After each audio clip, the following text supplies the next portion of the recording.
हाय दोस्तों, मैं सी Ashish Sharma, chairman VSI Jaipur.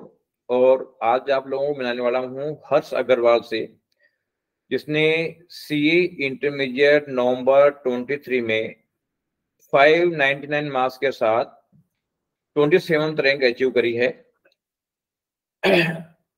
Very very congratulation Harsh. Thank you sir. कैसा लग रहा है आपको जब रैंक आई आपकी? सर मतलब एकदम अनबिलीवेबल एक्सपीरियंस था। मतलब पेपर अच्छे गए थे, पास होने का तो मेरे को पता था, बट मैंने ऐसे रैंक एक्सपेक्ट नहीं करी थी कि रैंक आ जाएगी। कभी ऐसी फीलिंग एक्सपीरियंस नहीं करी। फिर पेरेंट्स वगैरह भी बहुत खुश हुए और सब लोग मिठाई लेके आए घर पे, और ऐसे बहुत ही अनरियल फीलिंग थी सर। बिल्कुल अलग लगा, मतलब कुछ हाँ, अलग किया है, कुछ बड़ा अचीवमेंट किया है। पहली बार ऐसा लगा सर कि हाँ, कुछ अचीवमेंट किया है बहुत बड़ा। बिल्कुल सही है। तो आप देखो, सीए इंटरमीडिएट की एग्जाम पास होना बहुत मुश्किल है। हाँ सर। 10% बच्चे पास होते हैं और उसमें आपने रैंक के साथ पास करी है, तो ये तो बड़ा अचीवमेंट है ही है। इसलिए खुशी भी होनी चाहिए और गर्व भी होना चाहिए। हमारे को भी, हमें भी आप पे गर्व है, आपके पेरेंट्स को भी गर्व है। तो बहुत अच्छा काम किया आपने। Thank you sir. अच्छा, ये बताओ कि आपने जब क्लासेस चल रही थी आपकी यहाँ पे, उस समय कैसे प्रिपरेशन करते थे? उस समय का शेड्यूल क्या रहता था आपका? सर शेड्यूल यही था सर। क्लासेस पहले 8 घंटे की क्लासेस होती थी दिन में, उनको कंप्लीट करके और फिर पीजी आने के बाद में वही जो भी होमवर्क है, नोट्स कंप्लीट करने रहते थे, वो सब किया। फिर जैसे हमारे ए कैटेगरी वाले टेस्ट चलते थे साथ साथ में, तो जिस सब्जेक्ट का टेस्ट आ रहा है उसके लिए 1 से 2 घंटे की स्टडी। तो 14 डेज में इनफ होता था कि वो 50% कोर्स की तैयारी हो जाए। और दिन में बस ये है कि जिसका टेस्ट है उसके लिए अच्छे से पढ़ना ही पढ़ना है, और होमवर्क और नोट्स जो दिए हैं वो कंप्लीट करना है। मतलब डेली का रिवीजन डेली तो करते करते थे, और 1-2 घंटे का टाइम निकाल के और मॉक टेस्ट की प्रिपरेशन भी चलती थी। हाँ। जब कोर्स खत्म हो गया था आपका, लगभग 4.5-5 महीने पहले कोर्स खत्म हो गया था, उस समय से लेके और रिजल्ट के बीच में, सॉरी, एग्जाम के बीच में किस तरह की वर्किंग करी? सर उसमें 100% वाली टेस्ट सीरीज चालू हो गई थी, तो दो तो 100% वाली टेस्ट सीरीज हुई, तो उनके साथ में 2 रिवीजन हो गए। उसके अलावा जो लास्ट में टाइम बचा उसमें भी एक बार पूरा एक क्रिस्प रिवीजन कर लिया। तो सर 3 रिवीजन उस टाइम पे हो गए, और एक बार एक कैटेगरी वाले के साथ में दो दो रिवीजन और हो गए थे। तो कुल मिला के 4 एक रिवीजन हो गए थे सर। तो जो 1.5 डेज में रिवीजन करने का टाइम मिला एग्जाम में, उस समय रिवीजन करने में दिक्कत नहीं आई? नहीं आई सर, क्योंकि वो जैसे टेस्ट सीरीज में रिड्यूसिंग टाइम होता था, पहले 14 डेज मिलते थे, फिर 10 डेज मिलते थे, फिर 5 डेज मिलते थे। तो ऐसे करते करते 1.5 डेज के हिसाब से एकदम वो क्लैरिटी आ गई कि कैसे पढ़ना है और क्या पढ़ना है। सब चीजें टिप्स पे आ गई मतलब? हाँ, टिप्स पे आ गई कि पता चल गया कैसे क्या चीज के साथ में फॉलो करना है, तो बहुत ईजी हो गया 1.5 डेज में करना।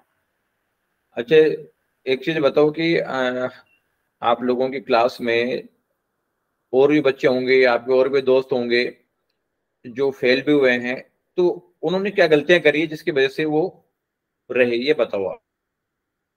सर मेनली दो ही गलती रहती है। एक तो मॉक टेस्ट की तैयारी साथ साथ में नहीं करना है, फिर मॉक टेस्ट छोड़ देना, और एक क्लासरूम में फोकस नहीं करना। ऑफलाइन क्लासेस अटेंड करी थी मैंने, तो एक क्लासेस अटेंड करनी है, लेक्चर्स कंप्लीट रखना है, बैकलॉग्स नहीं रखने। लोगों ने बैकलॉग्स बहुत ज्यादा रखे। एक वो गलती रहती है, और एक रिवीजन प्लस मॉक टेस्ट वाली गलती रहती है। वो ऑनलाइन का लिंक ले लेते हैं थोड़ा सा बहाने बना के हाँ। कि, और वो बहुत बड़ी उपलब्धि मानती है हमारी अपने आप को कि यार हमने बहुत बड़ी उपलब्धि कर दी, ऑनलाइन का लिंक ले लिया, उससे पढ़ाई करेंगे। और वो एक तरह से हार्मफुल होता है, हम्म। क्योंकि उस समय सीरियसली लेते नहीं है। बाद में जाके देखते हैं तो रिवीजन का जो टाइम है वो क्लास लेक्चर देखने में निकल जाता है, और वो बहुत बड़ी प्रॉब्लम क्रिएट करता है। यस ये सर। बात है ना? यही सर, वही मैंने बैकलॉग नहीं आने दिए बिल्कुल भी। क्लासेस एकदम टाइम टू टाइम कंप्लीट रहती थी। तो यहाँ की जो क्लासेज, मॉक टेस्ट और जो गाइडेंस वगैरह यहाँ से मिलती है, मैं भी मेरे से बात होती रहती है आप लोगों की, तो उसके बारे में क्या ओपिनियन है आपका? सर सबसे बेस्ट चीज मेरे को मॉक टेस्ट लगती है। अपन को अपनी पता चलती रहती है गलतियां कि कहाँ पे आप लैग कर रहे हो। फिर एग्जाम में जाते हैं तो कुछ नया नहीं लगता, क्योंकि वैसा माहौल ऑलरेडी एक्सपीरियंस कर रखा है। तो सबसे बेस्ट चीज मॉक टेस्ट लगता है। फिर हर मॉक टेस्ट के पहले आप आके बताते थे इस पैटर्न से स्टडी करनी है, तो उससे बहुत इजी भी हो जाता था कि पैनिक नहीं होता था बिल्कुल भी कि कैसे पढ़ना है, क्योंकि एक ट्रैक पता रहता था कैसे फॉलो करना है ट्रैक को। और सर क्लासेस भी एकदम मतलब वो 8 घंटे एक स्केड्यूल फिक्स हो जाता था कि हाँ ये क्लासेस अटेंड करनी है जाके, और वो मतलब काफी एक स्केड्यूल सेट रहता था, तो फिर बहुत हेल्प होती थी। वो बेसिकली क्या है कि एक सर्टेन टाइम में कोर्स पूरा कराना होता है, अगर वो नहीं कराते हैं तो फिर वो मॉक टेस्ट होगा, रिवीजन करने का टाइम रिड्यूस हो जाता है। तो कई बार जैसे अपनी क्लासेज और मार्केट में जो दूसरे लोग क्लासेज लेते हैं उसमें टाइम जो गैप है बहुत बड़ा है, मतलब बहुत ज्यादा होता है। जैसे टेक्स की क्लास दूसरे लोग 350 घंटे में कराते हैं, अपन 160 घंटे में कराते हैं, और हर क्लास में ही टाइम अपना रिड्यूस रहता है, लो में बाकी कॉस्टिंग एफएम सभी में देखो। क्योंकि कई बच्चे बाद में मेरे पास आते हैं, वो कहते हैं कि साहब हमने वहां से ली थी लेकिन हमारा कोर्स पूरा नहीं हुआ, तो क्या करें, अब एग्जाम तो कोर्स पूरा नहीं हुआ तो भाई क्या करेंगे। तो एक बहुत बड़ा मतलब रीजन रहता है। अच्छा बताओ कि आप जो जूनियर्स हैं आपके सीए में एंट्री ले रहे हैं या इंटर में आए हैं, उनको आप क्या गाइडेंस देना चाहोगे कि उनको क्या क्या चीजें स्पेशली ध्यान रखना चाहिए जिससे कि वो पास हो जाए पहली बार में, रैंक आ जाए तो बहुत अच्छा है, कम से कम फेल तो नहीं हो। सर सबसे पहले तो वही है कि मतलब सीए फाउंडेशन देते ही बिफोर रिजल्ट वाला बैच ज्वाइन करना चाहिए। रिवीजन मतलब बाद में उसका बेनिफिट पता चलता है, जब वो 1.5 महीना एक्स्ट्रा मिलता है एंड में, उसकी इंपॉर्टेंस उस टाइम पे पता चलती है।